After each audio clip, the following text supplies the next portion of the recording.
Thank you, Mr. President. I rise today to give a voice to Minnesotans to relay their thoughts on how Congress should resolve this impasse and raise the debt ceiling to avoid a default. On Wednesday, I received an email from a constituent in St. Louis Park, my hometown.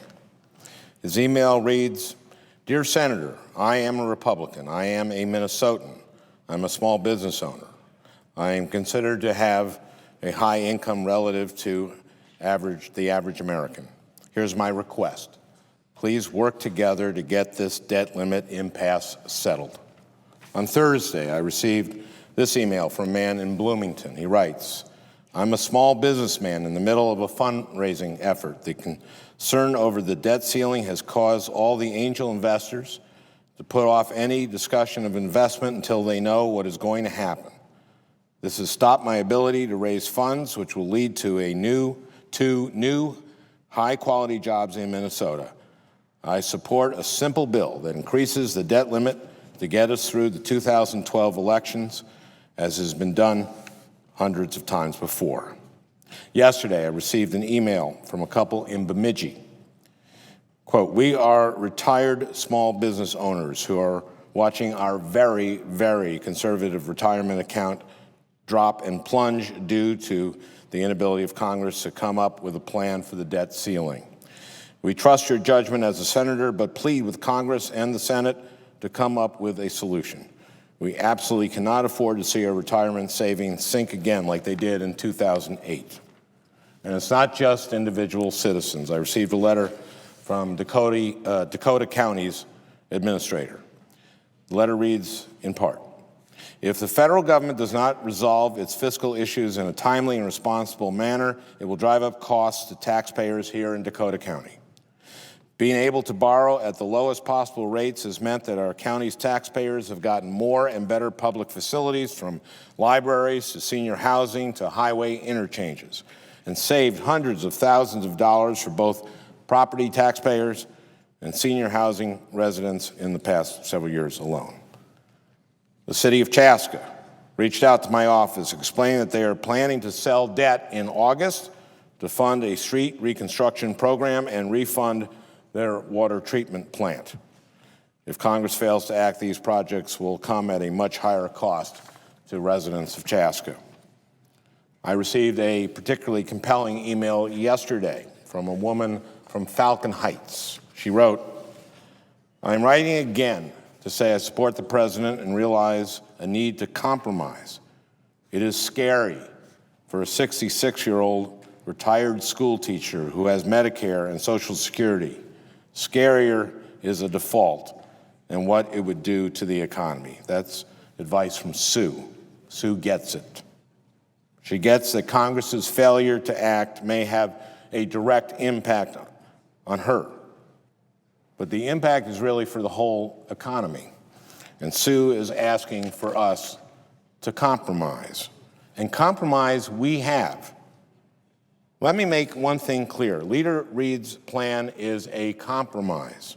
Let me make another thing clear. House Speaker Boehner's plan is a Tea Party plan.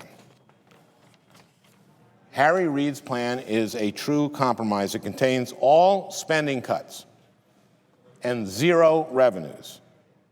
During these debates, there have been lots of ratios floating around. Senator Conrad, the budget chairman, proposed a balanced and sensible plan that had a 1-to-1 spending cut to revenue ratio. Personally, I like that approach. President Obama was negotiating a 4-to-1 or even 5-to-1 spending cut to revenue ratio. In the Reid plan, there's no ratio. It's 100% cuts and zero revenue.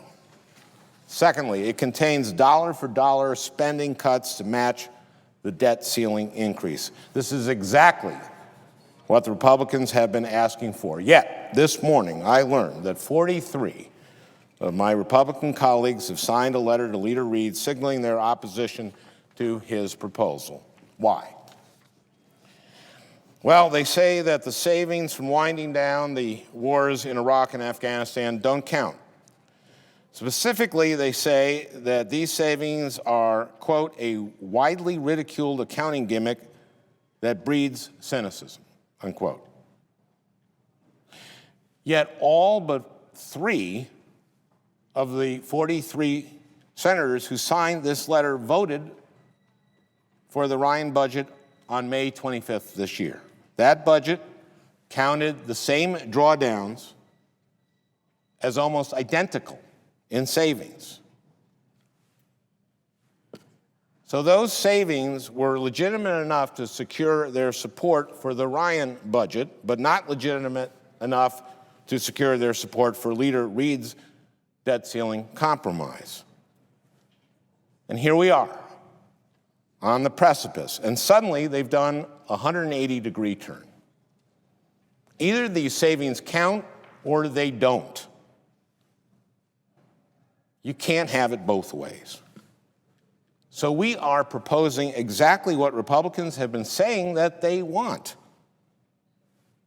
Yet instead of accepting this deal, they are using what precious time we have left to push forward with their agenda. And it's not even their agenda.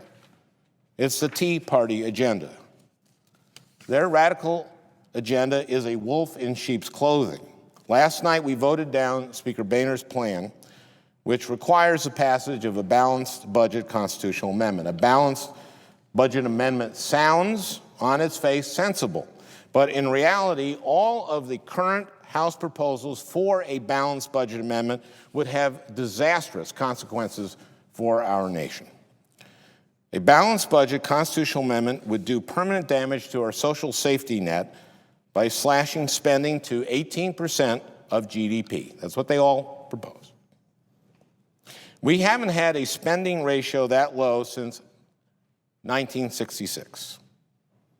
And today's America is very different than 1966. We have a much older population. Today we have a higher percentage of people drawing on Social Security and Medicare benefits, more than ever before. Healthcare costs are 50% higher. Even during President Reagan's tenure, spending averaged 21% of GDP. What would an 18% cap really mean? Well, let's use the Republican Study Committee's budget proposed in April as an example.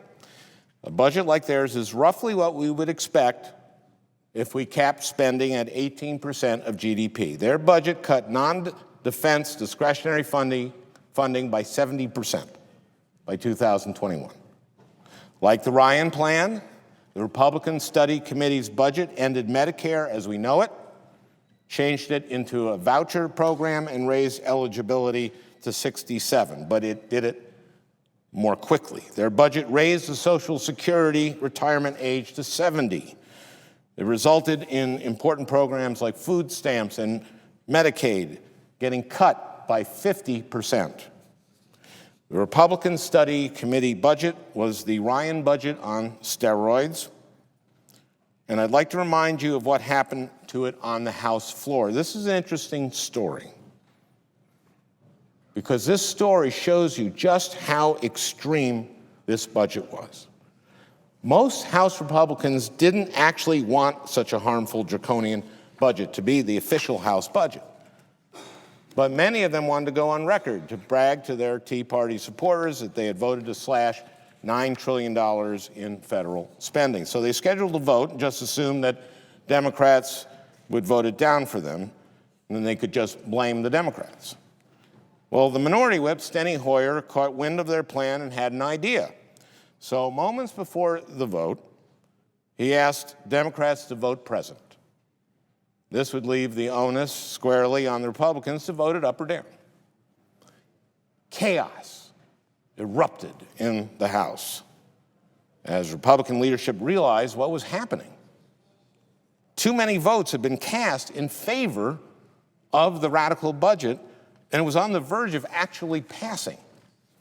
Frantically, Republican leadership got a number of their members to switch from yes to no, and in the end, 119 Republicans voted in favor and 120 against. Crisis averted. That's how bad this plan was. and a balanced budget amendment that caps spending at 18% would essentially do exactly the same thing. This is a perfect example of political posturing. We voted down Speaker Boehner's plan last night for that very reason. His plan wasn't about finding a real solution. It was all about political posturing. If it became law, it would subject Americans to a very scary Republican Study Committee reality. House Republicans have shown that they don't really want that. The American people definitely don't want that. The American people have clearly said that they want compromise. They want an honest effort to meet in the middle. Sue from Falcon Heights is one of them. Leader Reid has responded to the pleas of the American people by offering us a sensible compromise. I urge my colleagues to be statesmen for the sake of the country. Please come to the table. We are trying to work with you for the sake of the country. The clock is ticking. Thank you, Mr. President, and I yield the floor.